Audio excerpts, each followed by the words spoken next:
Ready start.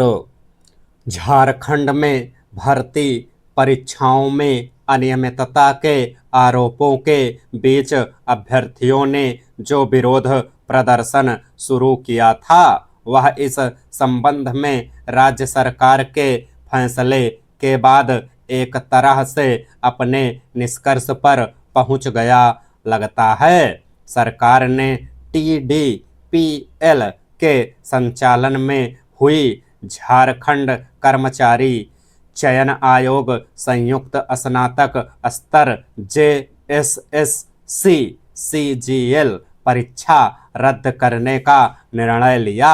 यह प्रदर्शनकारी विद्यार्थियों की एक प्रमुख मांग थी। इसके अलावा झारखंड लोक सेवा आयोग 14 की परीक्षा रद्द होगी और JPSC 11 से 13 की भी जांच की जाएगी।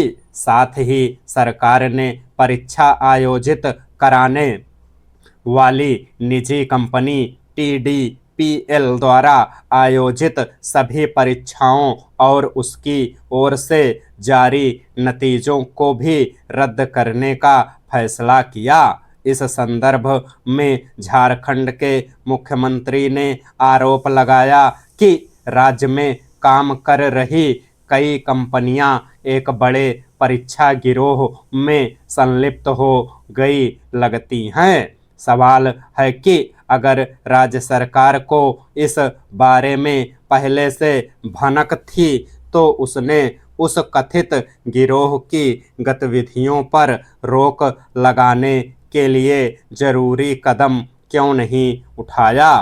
फिर सारी स्थितियां स्पष्ट होने के बावजूद विद्यार्थियों का आंदोलन 3 हफ्ते से भी ज़्यादा समय तक क्यों खिंचता रहा। सरकार यह कह सकती है कि वह विद्यार्थियों के आंदोलन को लेकर चिंतित थी और उसने समस्याओं से निपटने के लिए झारखंड प्रतियोगी परीक्षा भर्ती में अनुचित साधनों की रोकथाम और निवारण अधिनियम लागू कर दिया है। मगर परीक्षाओं में अनियमितता पर काबू पाने के लिए सारी व्यवस्थाएं चाक चौबंद थीं, तो इतने बड़े पैमाने पर गड़बड़ियां सामने क्यों आईं और विद्यार्थियों को आंदोलन का रास्ता क्यों अख्तियार करना पड़ा।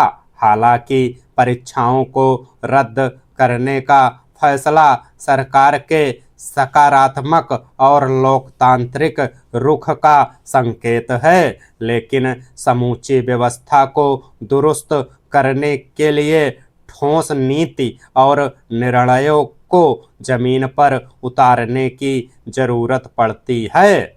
बहरहाल झारखंड सरकार के सामने एक नई चुनौती यह सामने आ सकती है कि विद्यार्थियों के विरोध प्रदर्शन के बाद जिस तरह TDPL के माध्यम से हुए अभ्यर्थियों के चयन को भी रद्द करने का फैसला लिया गया है, अब उससे संबंधित नई जटिलता सामने खड़ी होगी।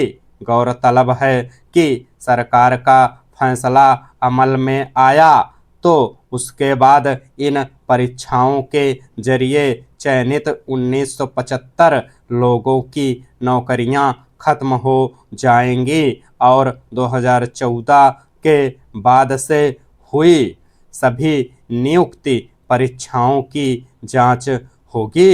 सवाल है कि जितने लोगों की नौकरियां जाने की आशंका है, क्या सरकार उन सभी को अनियमितता का जिम्मेदार या उसमें सहभागी और उसका लाभ लेकर नौकरी हासिल करने वाला मान रही है। अब आगे इस दायरे में आए लोगों की ओर से अगर सरकार के फैसले का विरोध सामने आता है तब उसे कैसे देखा जाएगा।